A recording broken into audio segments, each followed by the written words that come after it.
bahaye ikaze mwebwe mwese muriko murakurikirana imbonesha kuri yanyu BTV Burundi. Kaze murana makuru mugira mushikirizwe na jewe Arlette Mugisha. Ndabaye ikaze nano makuru agizwe n'ingingo nkuru zikwirikira. Ibura ry'umuyaga nkuba gibonekeza ku mutumba Mutenderi muri zone Ruyaga muri komine Muhano mu gisagara ca Bujumbura ngo riratuma bene gihugu bo muri ako karere badatera imbere. Nayo imicafu yasibuwe mu binogo bitwara amazi hano mu gisagara ca Bujumbura irateba gutogwa ngo nigaruka igaca itwagwa n'amazi y'imvura igasubira kuzibira imifurege itwara ayo mazi. Ndabaye ikaze rero mukanya nido ryano makuru.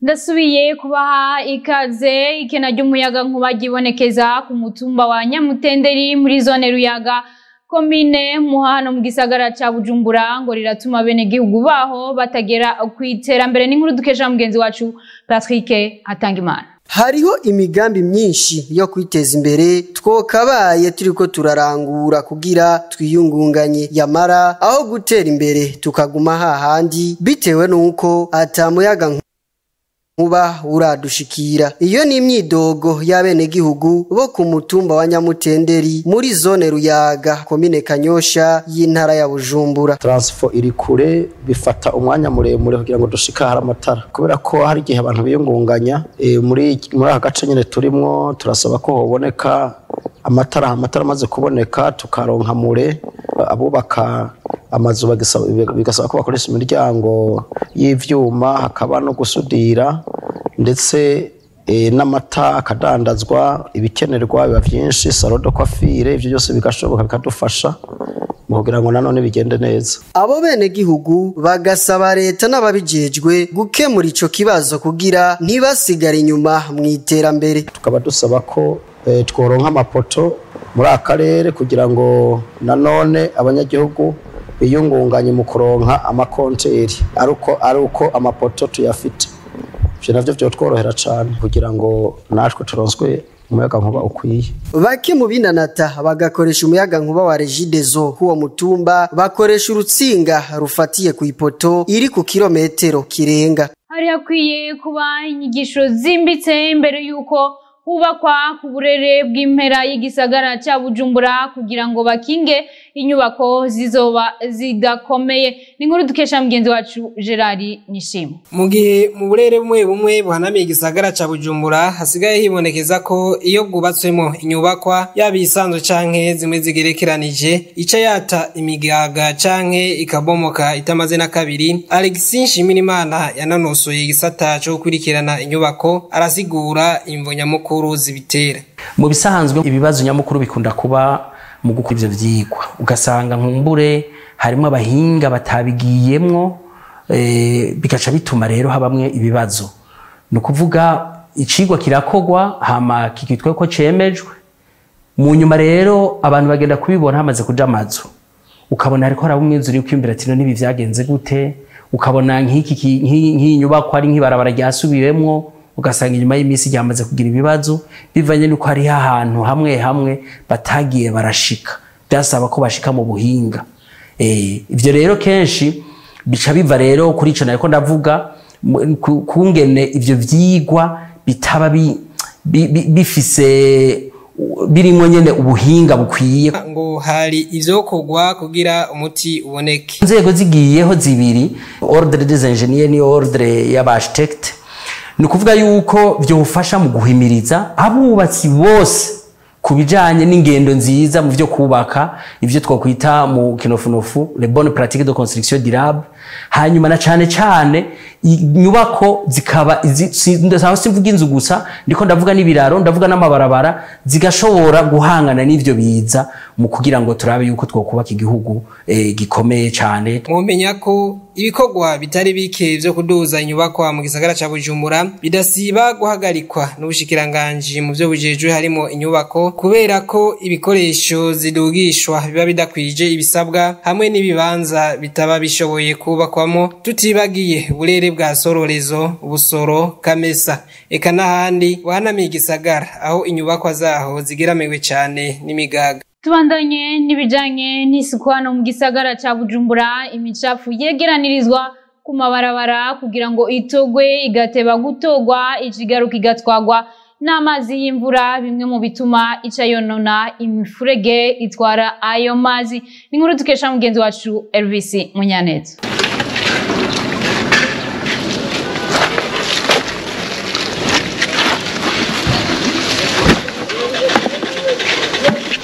Mu bibanza bitandukanye vyo mu gisagara ca Bujumbura vyegeranirijwemwo imicafu yazibuwe mu binogo bitwara amazi. Iyo micafu ni isubira ikagaruka igacafuza amabarabara mu gihe c'imvura. Ivyo bikaba biterwa n'abajejwe kubitora aho vyegeranirijwe bateba amazi y'imvura akabihitana. Mu bibanza bimwe aho twaciye tukaba twashitse ibikorwa vyo kuzibura ivyo binogo biriko birakogwa, aho twovuga nko muri quartier asiatique commune Mukaza. Tukiraho ubandanije n'ibarabara rica imbere y'umusigiti Markaz, naho nyene hariko harazibugwa bongera basubiriza umufuniko w'ico kinogo.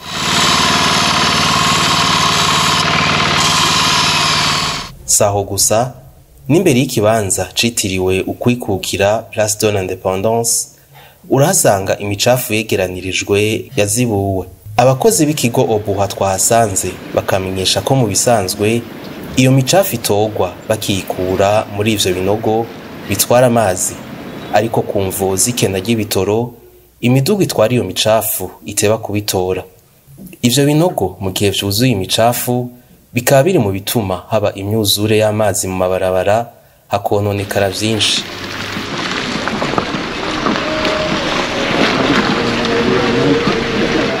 Abantu badafise ubwanwa n'ubwoya ku bihimba bimwe bimwe bigize ibihimba by'umubiri ngo ntibaba batera umukoshi nk'uko bamwe bagenda babivuga. Ni inkuru dukesha mugenzi wacu Jules Verne na Kimara. Kutamira ubwanwa canke ubwoya ku bihimba bimwe bimwe kandi harageze hamwe no kugira ubwoya umubiri wose nta ngwara irimo biterwa n'inkabuzo umuntu afise mu mubiri, bivugwa na muganga Jean-Bert Kimasi Ntihebuwayo yanonoseye ibijanye n'ingwara zo ku rukoba.